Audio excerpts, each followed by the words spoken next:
Hermano, buenos días. Amén. Mucho gozo tenemos de estar con cada uno de ustedes en esta mañana. Es el segundo domingo que reanudamos nuestras reuniones presenciales. Y no saben cuánto gozo hay, este gozo incomparable de poder congregarnos otra vez. Amén. Vamos a orar un momentito antes de ir hacia adelante. Señor, te rogamos tu bendición en este día sobre tu iglesia, Señor. Gracias porque nos ayudas, Señor, en medio de tanto peligro de la pandemia. Nos cuidas y nos permites otra vez congregarnos presencialmente, Señor. Bendice tu palabra en este día, así te rogamos, en el nombre amado de nuestro Señor Jesús. Amén. Amén. Muy bien, en esta mañana, hermanos, ustedes saben, estamos en la serie La Biblia, el libro que nadie conoce, pero hoy día hacemos un paréntesis que es necesario y vamos a aprender de tres cosas muy necesarias para nosotros en nuestra iglesia. Vamos a aprender de algo que nadie se imagina que puede aprender, pero vamos a buscarlo en el libro de Proverbios capítulo 30. Proverbios capítulo 30 en nuestras Biblias. En el verso 24, Proverbios 30, verso 24.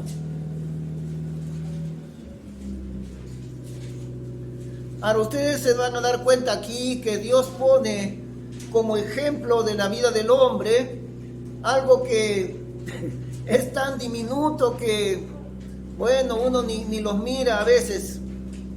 Dios tiene cosas siempre muy sorprendentes para nosotros. Por ejemplo, estaban los discípulos, entre ellos los 12 apóstoles, ¿no? Estaban discutiendo quién de ellos sería el mayor, el de más grande importancia. Y entonces Jesús, sabiendo que discutían a ver cuál de ellos era el mayor, decían, no, Pedro es el mayor o Juan. Jesús le dijo, no, ustedes están bien lejos de la verdad. Y trajo a un pequeñito, a un niñito, esos que apenas pueden recién caminar, de 2 añitos, un chiquitito, lo trajo y lo puso al medio de los 12 y les dijo, ninguno de ustedes es el mayor, este niño es el mayor de todos ustedes, por la actitud que él tiene, por su corazón lleno de fe. Aprendan de este niño tan pequeñito.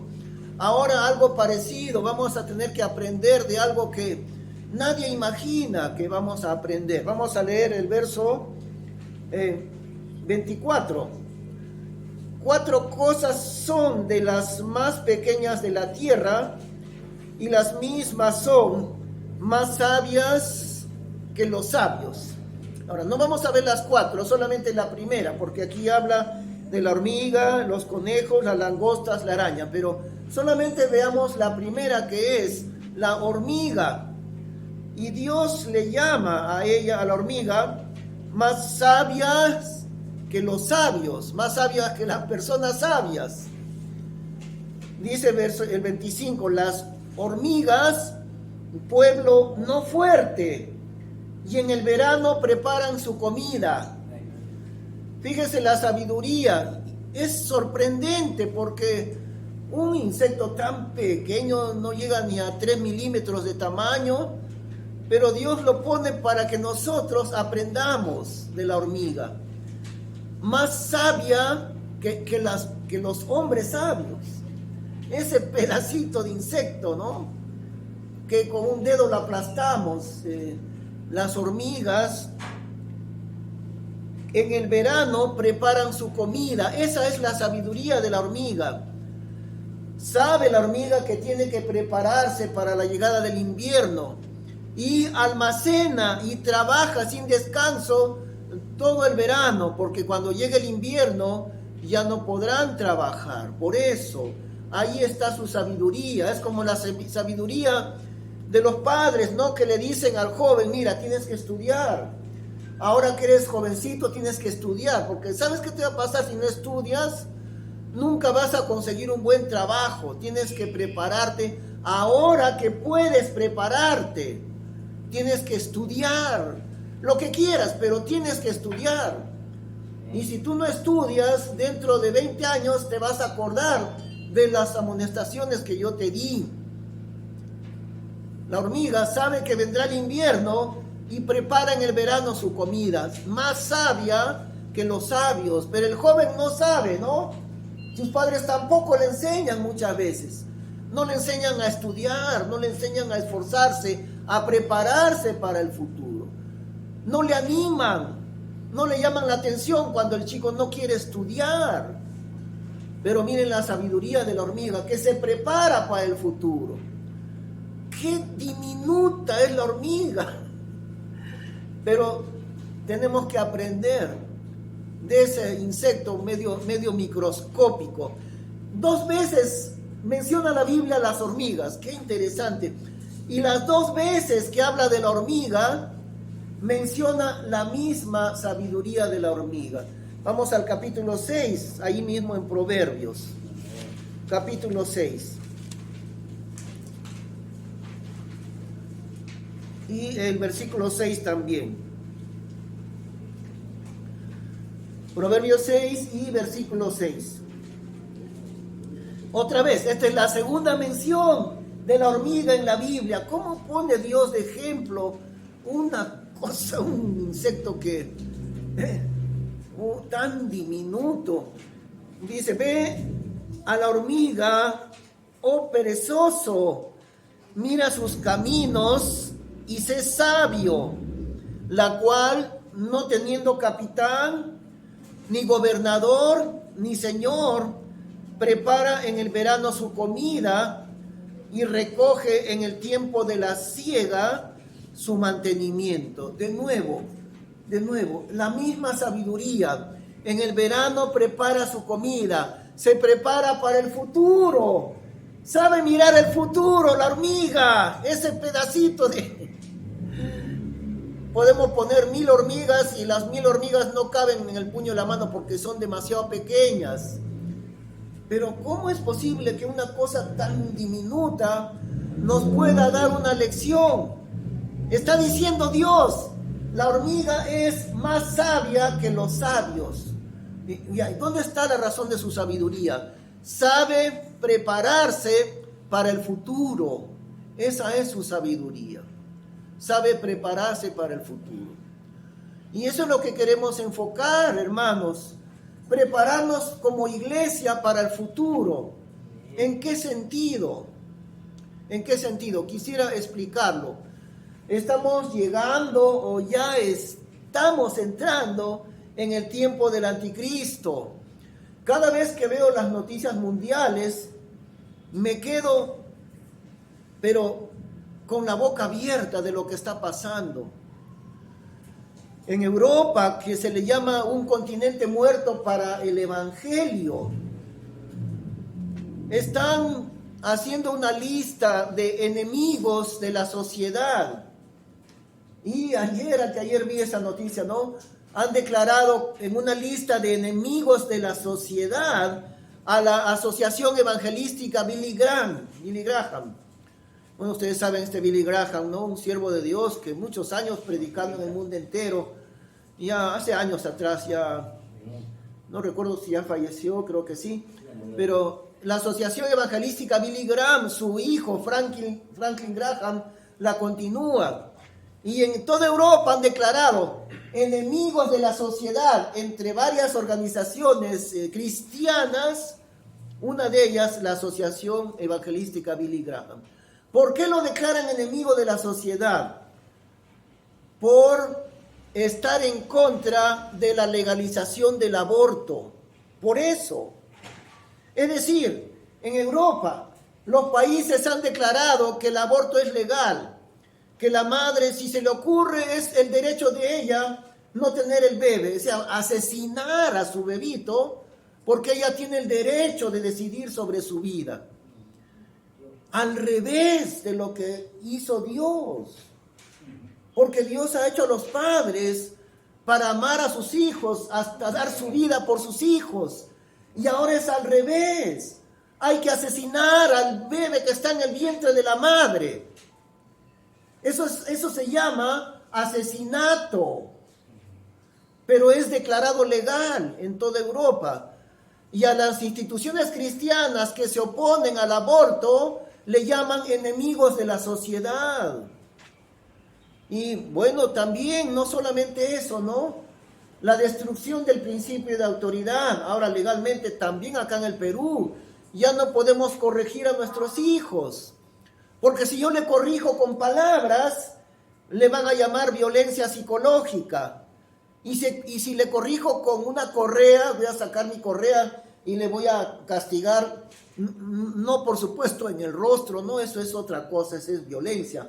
Pero le voy a castigar en el lugar, como que Dios ha hecho un lugar para castigarle al niño por su rebeldía. Entonces, si yo hago eso, se llama violencia física. Y en ambos casos, ya sea que lo corrija de palabra o ya sea que lo corrija físicamente, como la Biblia lo dice, yo soy considerado que estoy quebrantando la ley. Y pues podría ir a parar a la cárcel, estoy cometiendo un delito al corregir a mis hijos. Ni en la escuela tampoco se le puede corregir. La destrucción del principio de autoridad en el mundo. Mientras tanto, nosotros aún estamos sin darnos cuenta de lo que pasa alrededor nuestro, hermanos. ¿Qué es lo que está sucediendo? Ya estamos a las puertas del anticristo, ya está preparado el terreno, ya ha invadido el mundo entero esa ideología de género. ¿Saben que en la Biblia una de las razones de la pena de muerte, por apedreamiento era la pena de muerte? Una de ellas, por ejemplo, el adulterio. Tenían que traer a las dos personas en adulterio, ponerlos en medio de los vecinos del pueblo y todos los vecinos los apedreaban a ambos. Otra razón de apedreamiento, la brujería. Tenían que traer a la bruja y apedrearla. Y otra razón de pena de muerte, la homosexualidad también. Y Dios dejó un escarmiento allí en Sodoma y Gomorra, mandando fuego y azufre del cielo sobre estas ciudades homosexuales. Pero ahora, ¿qué está sucediendo? No solamente están haciendo marchas, han visto ustedes, ¿no es cierto? No, es imposible que no hayan visto alguna vez. ¿Cómo le llaman a estas? Marcha del orgullo gay, o sea, gay o homosexuales, ¿no? La marcha del orgullo gay. Ya estamos en el tiempo del anticristo. Lo único que falta es que el anticristo se dé a conocer en persona.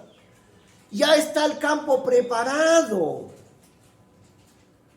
¿Cuánto falta para el inicio del anticristo y de la tribulación? No falta nada. 3 años, 5 años, 10 años, falta poquísimo. Falta poquísimo. Y de eso es lo que estoy hablando.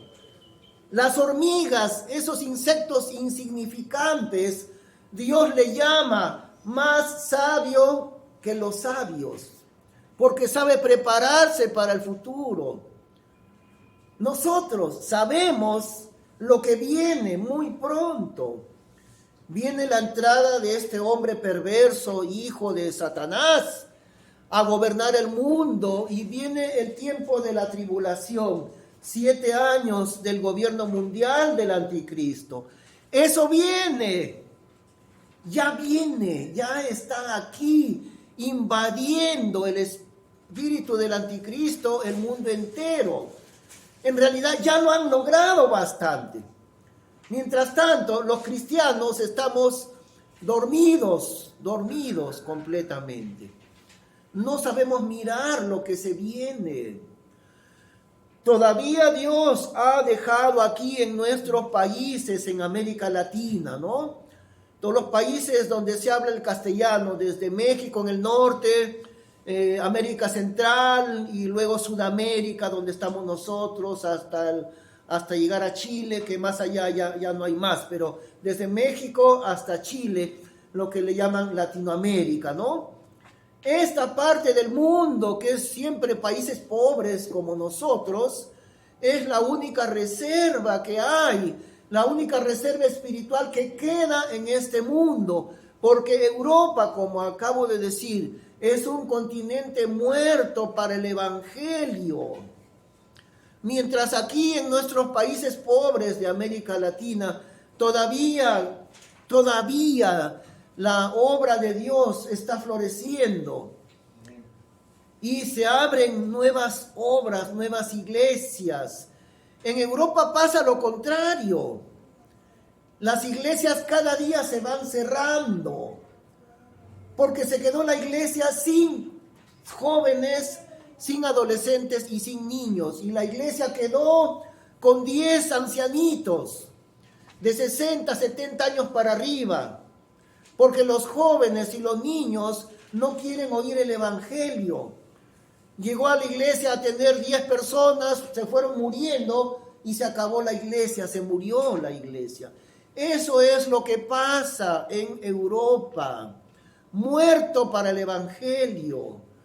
Y en Estados Unidos también está yendo en esa dirección.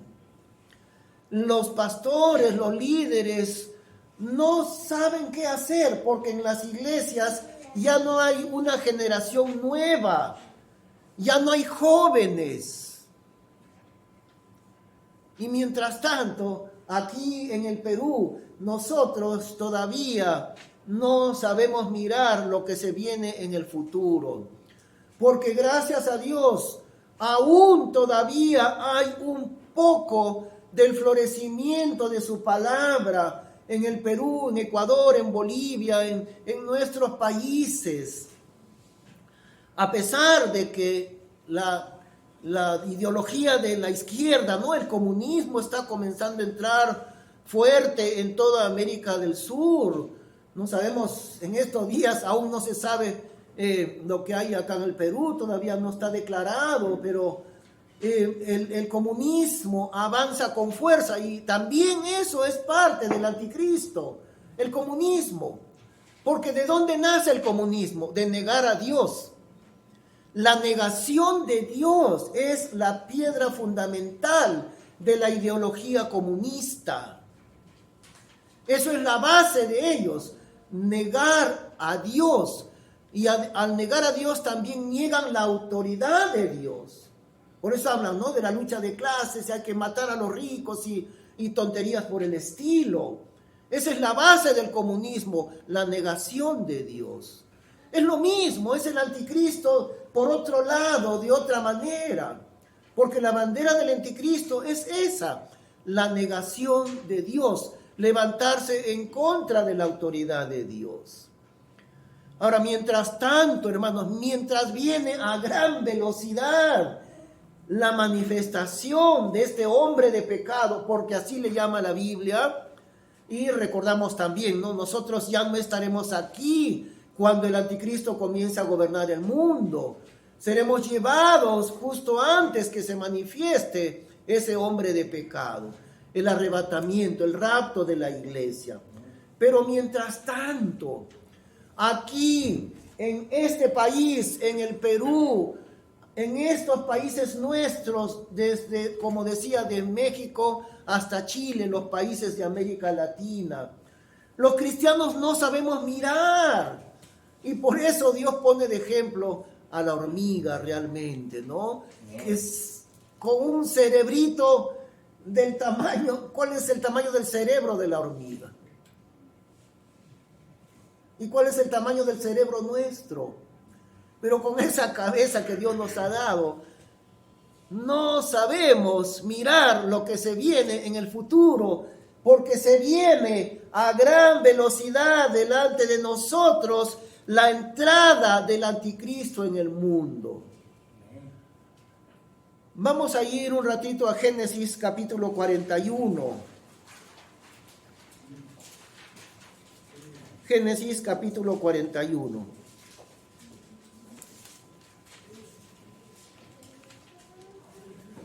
Y ahí también vamos a encontrar una aplicación de este pasaje, que es el sueño de Faraón. El sueño de Faraón fue un sueño profético. Claro, Faraón no lo entendía, ¿no? Porque Dios envió a José para interpretar el sueño, pero era un sueño profético. Ahí estamos en el capítulo 41, que no vamos a leerlo, pero voy a explicar un poquito, recordemos un poquito. El faraón había soñado, ¿no? Que primeramente habían 7 vacas muy alimentadas, gordas, robustas las vacas. Y después de esas 7 vacas aparecieron otras 7 vacas tan hambrientas que se le veían las costillas tan enjutas, tan flacas, que nunca había visto el faraón algo semejante. Y luego vinieron las 7 vacas flacas, devoraron a las 7 vacas gordas. Pero a pesar de haber devorado a las vacas gordas, estas vacas flacas seguían igual, así. No se conocía que a pesar de devorar a las gordas, no hubiesen mejorado nada. Y luego soñó otro sueño. 7 espigas de trigo muy robustas, muy abundantes, y otras 7 espigas marchitas del viento solano, dice. Igual otra vez, las 7 espigas marchitas devoraron a las 7 espigas robustas, pero tampoco se vio la diferencia. Y el faraón no tenía quien lo interprete. Hicieron llamar a José apresuradamente de la cárcel para interpretar el sueño. Entonces, viene José a interpretar delante de Faraón. Esta partecita sí vamos a leer. Génesis 41, versículo 25. Muy bien, Génesis 41, verso 25. Entonces respondió José a Faraón: el sueño de Faraón es uno mismo. Dios ha mostrado a Faraón lo que va a hacer. Las 7 vacas hermosas 7 años son, y las espigas hermosas son 7 años. El sueño es uno mismo. También las 7 vacas flacas y feas que subían tras ellas son 7 años. Y las 7 espigas menudas y marchitas del viento solano, 7 años serán de hambre. Esto es lo que respondo a Faraón. Lo que Dios va a hacer lo ha mostrado a Faraón. He aquí vienen 7 años de gran abundancia en toda la tierra de Egipto. Y tras ellos seguirán 7 años de hambre. Y toda la abundancia será olvidada en la tierra de Egipto. Y el hambre consumirá la tierra. Y aquella abundancia no se echará de ver a causa del hambre siguiente, la cual será gravísima. Y el suceder el sueño a Faraón 2 veces significa que la cosa es firme de parte de Dios y que Dios se apresura a hacerla. Por tanto, provéase ahora Faraón de un varón prudente y sabio y póngalo sobre la tierra de Egipto. Haga esto Faraón y ponga gobernadores sobre el país y quinte la tierra de Egipto en los 7 años de la abundancia. Y junten toda la provisión de estos buenos años que vienen y recojan el trigo bajo la mano de Faraón para mantenimiento de las ciudades y guárdenlo. Y esté aquella provisión en depósito para el país, para los 7 años de hambre que habrá en la tierra de Egipto, y el país no perecerá de hambre. Ahora, qué interesante, ¿no? Que los 7 años de hambre, fíjense el número de años, 7 años, ¿no? La tribulación será 7 años. Y ahora el hambre anunciado por Dios a José por medio de Faraón, el hambre, dice allí, será gravísima. La abundancia de cosecha de los 7 años anteriores, nadie la recordará. ¿Por qué? Porque el hambre que consumirá la tierra durante 7 años será gravísima, la gente muriendo de hambre. Eso Dios le anunció de antemano.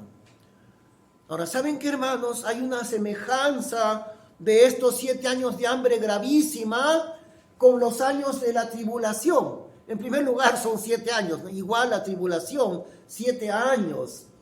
El hambre de la palabra de Dios será gravísima en este mundo. La maldad habrá llegado a extremos que el mundo nunca los ha visto.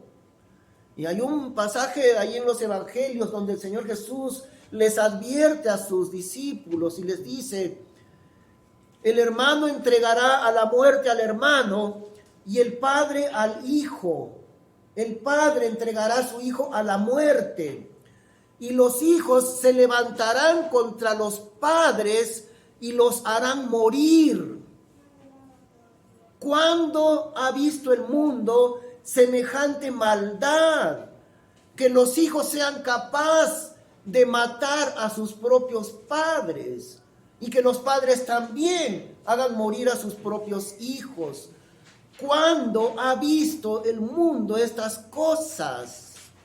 Pero eso será lo que ha de suceder en esos 7 años de tribulación.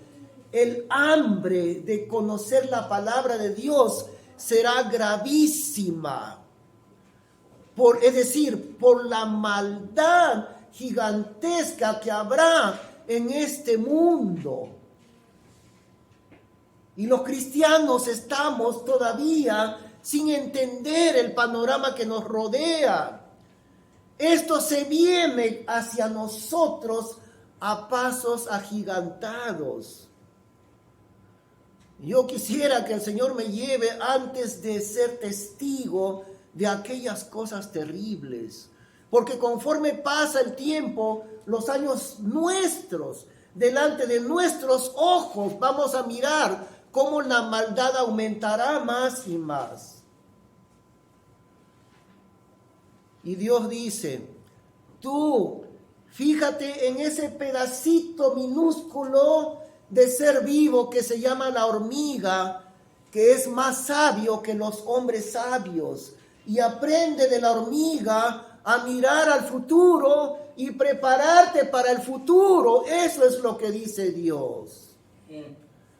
Porque no siendo las personas que Dios ha creado, no siendo sabias, Dios ha dado un minúsculo insecto para vergüenza de nosotros.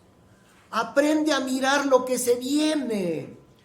Nos quedan unos cuantos años todavía de la cosecha de Dios. Y son pocos los años que nos quedan. ¿Cuántos años nos quedan antes de que aparezca el anticristo? No sabemos. No son 7 años. No estamos diciendo eso. 7 años es la tribulación. Pero ¿cuántos años faltan para la tribulación? No sabemos. Lo que sabemos es que es pronto. Eso sí sabemos que será pronto.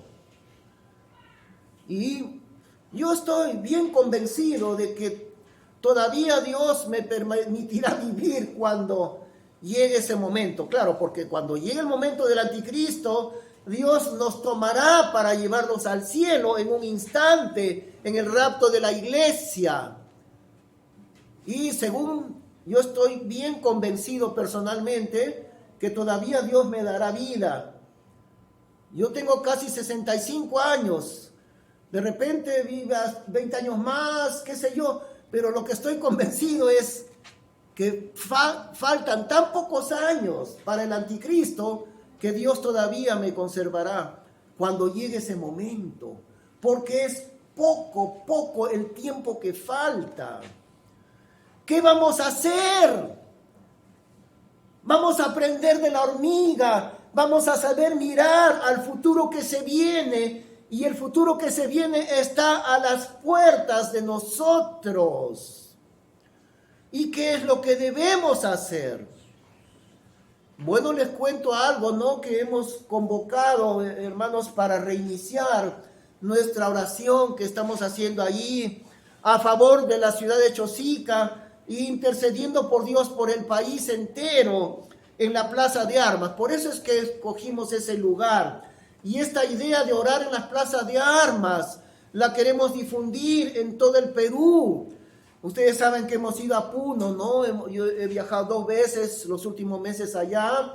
La segunda vez hemos llevado este librito que se llama Sangre en las Manos. Los hermanos allí se reunieron una cantidad que no llegaba ni a 80 personas, eran entre 70 y 80. Hermanos tan humildes de la zona de Puno. El lugar se llama Huapaca, Santiago, y está situado a 4.000 metros de altura sobre el nivel del mar. El 20 de mayo hicimos ahí la presentación de este librito, Sangre en las Manos. Eran como 70 hermanos en Cristo, varios pastores también. Pero ustedes saben cuánto interés tienen ellos, hermanos, en la oración. Ayer recibí un mensaje de uno de los pastores en Puno y me dijo: hemos tenido que cambiar la hora porque íbamos a orar tempranito cerca de Puno. Íbamos de madrugada, pero ya no podemos. ¿Sabe qué pasa? A las 5 de la mañana está la temperatura 15 grados bajo cero. 15 bajo cero. Entonces hemos cambiado la hora para las 10 de la mañana, cuando ya hay un poquito de calor. Entonces 10 de la mañana, seguimos orando. No podemos a las 6 porque imagínense ese frío, ¿no? 15 bajo cero en Puno, pero ellos lo hacen. Ahora, ¿qué frío hay en Chosica a las 6 de la mañana? En la mañana, es el día de hoy. Será como 12 grados, no sé, 15 grados, 12 grados, encima de cero, no bajo cero. 12 grados, por ahí.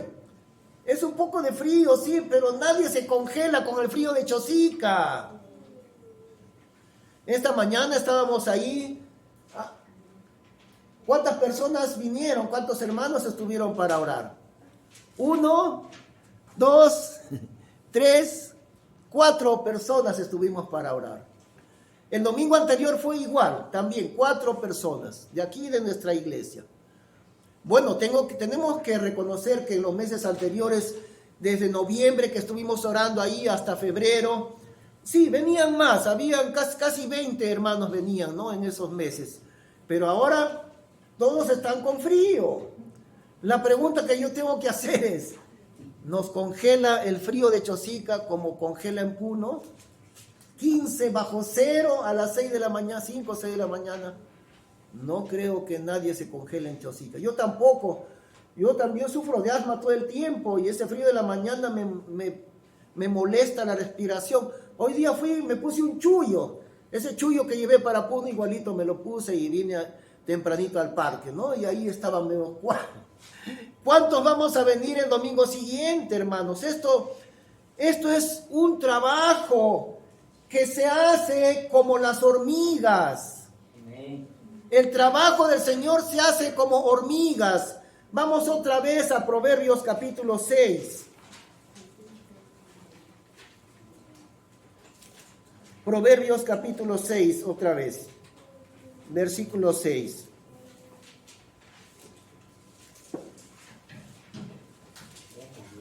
Muy bien, listo. Proverbios 6, verso 6. Ve a la hormiga, oh perezoso, mira sus caminos y sé sabio, la cual, no teniendo capitán, ni gobernador, ni señor, prepara en el verano su comida y recoge en el tiempo de la siega su mantenimiento. Y en las 2 veces que Dios menciona a la hormiga, le llama sabio y le llama trabajador a la hormiga, ejemplo de sabiduría y ejemplo de trabajo. ¿Por qué? Porque mientras entre nosotros los hombres, en todo trabajo tiene que haber un jefe. ¿Para qué? Para que anime a trabajar a los demás o que les anime, como es aquí, porque en la iglesia nada se hace obligadamente, ¿no? Entonces el papel mío es animarles a trabajar, no es obligarles. Pero si hablamos de un trabajo remunerado, ahí sí, hay un capataz y ahí sí les hace trabajar a la fuerza, quieran o no quieran, porque ese es un trabajo remunerado. Pero entre nosotros no. Yo no puedo obligarle a ninguno de ustedes a hacerlo, pero sí puedo enseñarles que hay que hacerlo. Amén. ¿Cuál es la virtud de la hormiga en este sentido, la cual, no teniendo capitán, ni gobernador, ni señor.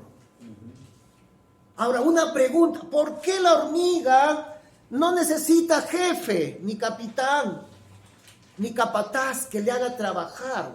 ¿Por qué no necesita? A ver, pensemos. ¿Por qué no necesita un jefe que le haga trabajar a la hormiga? ¿Ah? ¿Cómo? Entre ellos mismos, ¿no es cierto? Claro, entre ellos mismos. ¿Qué más? ¿Pero se dan cuenta algo, hermana? Distingue el tiempo entre el verano y el invierno. Ah, bueno, sí, pero la pregunta, ¿por qué no hace falta que tenga un jefe la hormiga? ¿Por qué no? ¿Por qué no necesitan jefe? ¿Ah? Claro, son sabias. La respuesta es que, como son tan trabajadoras, cada hormiga es su propio jefe. No hace falta un jefe que le empuje a trabajar, porque son demasiado trabajadoras. Ustedes ven cómo se mueven, caminan a velocidad, cargan sus hojitas, ¿no? Una hoja que tiene como 10 veces más del tamaño de su cuerpo la carga la hormiga. Es increíble la enseñanza del trabajo de la hormiga. No le hace falta jefe ni capataz, porque son demasiado trabajadoras. De repente necesita un jefe para que le diga, oye, no trabajes tanto, descansa un poco. Y no le importa, aunque le digan a la hormiga, no trabajes tanto, igual va a seguir trabajando. Esa es la respuesta. Es decir, la hormiga es tan trabajadora que no le hace falta un jefe que le impulse a trabajar. Ahora, hermano, ¿qué hacemos nosotros aquí? ¿Y qué hacemos a los que nos escuchan? Porque nos escuchan en este mensaje que queda en internet, en YouTube, no solo nuestra iglesia, también otros hermanos, otras iglesias, ¿no? ¿Qué hacemos en nuestra congregación local? Comeremos caldo de hormiga para volvernos trabajadores, ¿no? Pero lo que yo les quiero hacer recordar, hermanos, es esto, ¿no? Dios pone el ejemplo de la hormiga. Por su sabiduría de prepararse al futuro y por su trabajo, demasiado trabajadora, no necesita jefe. ¿Qué vamos a hacer nosotros? Se requiere hijos de Dios comprometidos con el trabajo del Señor. Hombres y mujeres se necesita. El trabajo del Señor tiene que hacerse como hormiga. Y si hemos estado hablando, hermanos, he mencionado, ¿no? El continente muerto para el evangelio. Los países más ricos del mundo que están en Europa están muertos para el evangelio. Y Estados Unidos está en un declive espiritual. Poco a poco está descendiendo en su nivel del evangelio Estados Unidos. Mientras tanto, la única reserva espiritual para el mundo son estos países pobres de que formamos parte nosotros, los países de América Latina. Es la reserva espiritual de Dios. Gracias al Señor todavía hay la oportunidad de la cosecha en nuestros países, todavía lo hay. Ahora, Dios provocará una cosecha grande, hermanos. ¿Saben qué? Cuando los cristianos aprendamos a trabajar como trabajan las hormigas. Que si decimos, vamos a orar, vamos, y esto no es solamente aquí en Chosica. Necesitamos en primer lugar, que de Chosica vengan no solo nuestra iglesia, sino, ¿cuántas iglesias evangélicas hay acá en Chosica? Habrán como 30, por lo menos. 30 iglesias, por lo menos. Claro, no todas, y eso sin hablar de las iglesias falsas, no hablamos de iglesias falsas ni de sectas, pero iglesias auténticas. ¿Cuántas habrá? Yo calculo mínimo unas 30 en toda la zona de Chosica. Y queremos que otras iglesias vayan al Parque Central para orar el domingo temprano en la mañana. Y queremos que suceda como sucedió en la tierra de Nínive, hasta donde Jonás fue para predicar que la ciudad sería destruida. Y vamos a terminar leyendo eso en el libro de Jonás.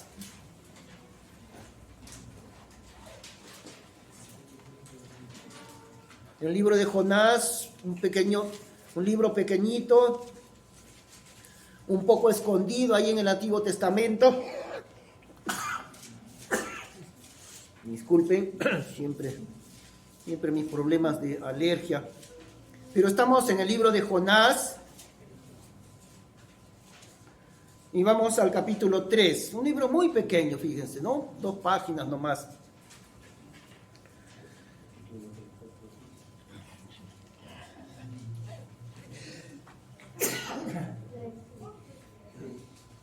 Perdón.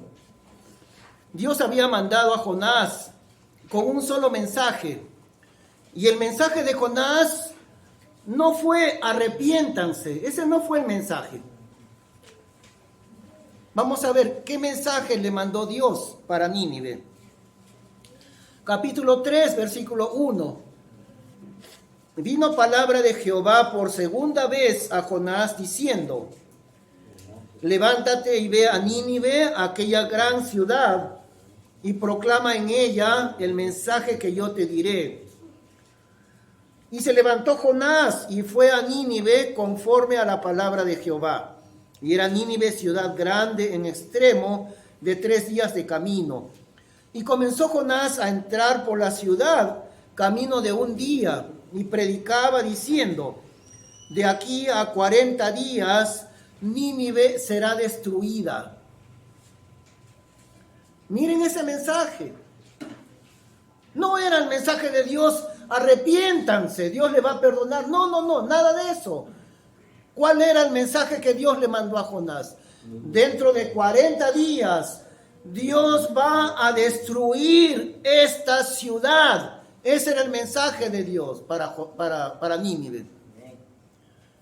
Ahora, ¿cuál fue la respuesta de esta ciudad malvada, terrible en su maldad? Era famosa por su maldad, la ciudad de Nínive. Versículo 5. Y los hombres de Nínive creyeron a Dios y proclamaron ayuno y se vistieron de cilicio desde el mayor hasta el menor de ellos. Y llegó la noticia hasta el rey de Nínive y se levantó de su silla y se despojó de su vestido y se cubrió de cilicio y se sentó sobre ceniza e hizo proclamar y anunciar en Nínive por mandato del rey y de sus grandes, diciendo: hombres y animales, bueyes y ovejas, no gusten cosa alguna, no se les dé alimento ni beban agua, sino cúbranse de cilicio hombres y animales y clamen a Dios fuertemente, y conviértase cada uno de su mal camino, de la rapiña que hay en sus manos. ¿Quién sabe si se volverá y se arrepentirá Dios y se apartará del ardor de su ira y no pereceremos? ¿Cuál fue la actitud de los habitantes de Nínive? Se arrepintieron. Ahora, ellos no sabían si Dios los iba a perdonar. No sabían. Solamente dijeron: nos arrepentimos. Desde el rey hasta el esclavo, todos nos vamos a arrepentir delante de Dios. Puede ser que Dios tenga misericordia y no destruya nuestra ciudad. Y proclamaron ayuno y oración, incluso que no le den comida ni a los animales tampoco. ¿Y cuál fue el resultado de su arrepentimiento? Y vio Dios lo que hicieron, que se convirtieron de su mal camino y se arrepintió del mal que había dicho que les haría y no lo hizo. Dios tuvo misericordia de esta ciudad. Vio Dios lo que habían hecho arrepintiéndose y les perdonó. Ahora, Jonás fue mandado a predicar. Él no dijo, Dios le va a destruir 40 días de plazo y les va a destruir Dios. Pero si se arrepienten, Dios les va a perdonar. Ese no fue el mensaje de Jonás. Jonás no habló de perdón. Simplemente dentro de 40 días la ciudad será destruida. Es el único caso en la Biblia donde una ciudad entera se arrepiente y cada persona proclama ayuno y oración y arrepentimiento. Y esta era una ciudad bastante incrédula delante de Dios. Ellos no eran creyentes, no conocían a Dios, pero cuando escucharon el mensaje, dijeron, vamos a arrepentirnos. De repente Dios tiene misericordia y no nos destruye. No eran del pueblo de Dios. Ahora nosotros que somos del pueblo de Dios, hermanos, les pedimos a los hermanos, vayamos a clamar a Dios, hagamos oración, hagamos grupos de oración por medio del Zoom, hagamos oración en el parque, intercediendo por Chosica, intercediendo por el Perú, intercediendo ante Dios por un despertar espiritual muy grande en nuestra patria. Y todos los hermanos de la iglesia son convocados para orar. ¿Y cuántos acuden a orar? 4 personas. 4 personas. Bueno, esperamos que esto no sea de esta manera, hermanos. Ahora, no solamente es la única forma de orar, ¿no? Venir al parque, porque también lo podemos hacer virtualmente por reuniones de Zoom. Tenemos algunos grupitos de oración en nuestra iglesia, pero es muy poquito. Es muy poquito. ¿Cuándo vamos a aprender a orar? Y lamentablemente, bueno, lamentablemente no, sino que así es en el pueblo de Dios, ¿no? Nada se puede hacer por obligación. Y tratar de obligarles a ustedes es inútil, no funciona. La iglesia del Señor se mueve por la convicción de cada creyente, no porque el pastor nos va a obligar.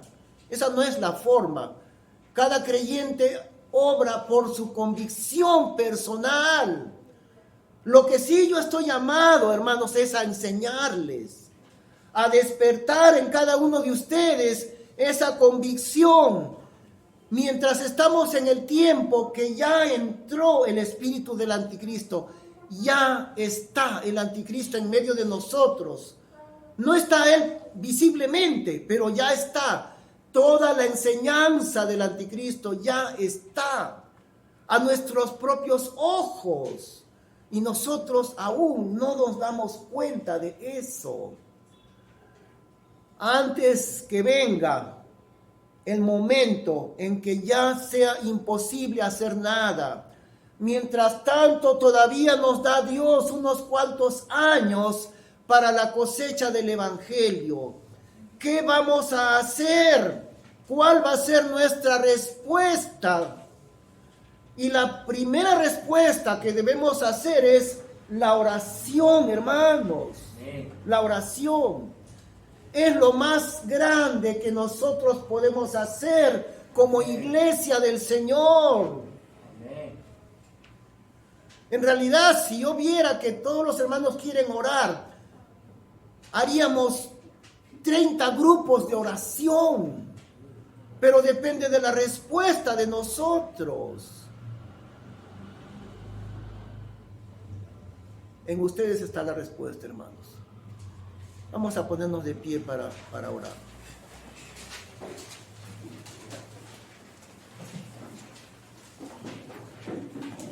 Señor, te pedimos, Padre Celestial, que seas tú quien obre en medio de tu iglesia. Nos has puesto el ejemplo que nos da vergüenza, un insecto tan diminuto como la hormiga.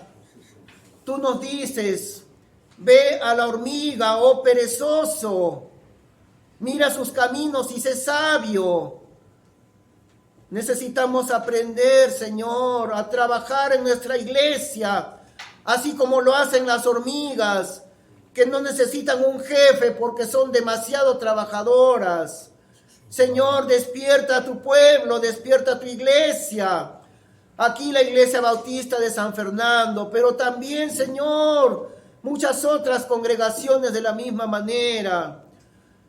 Cuando se viene la manifestación del hombre de pecado, el enemigo de Dios, cuando se viene a una velocidad grande, ese tiempo terrible de la tribulación. ¿Cuántos años todavía nos quedan, Señor? No sabemos. Lo que sí sabemos es que son muy pocos años los que faltan. Mientras tanto, Señor, mueve el corazón de tus hijos en esta congregación. Y lo que queremos poner en el corazón de cada creyente, la necesidad de oración, Señor. Que sea tu Espíritu Santo el que convenza a cada uno de tus hijos, Señor. En el nombre de Cristo Jesús te damos gracias. Amén. Amén.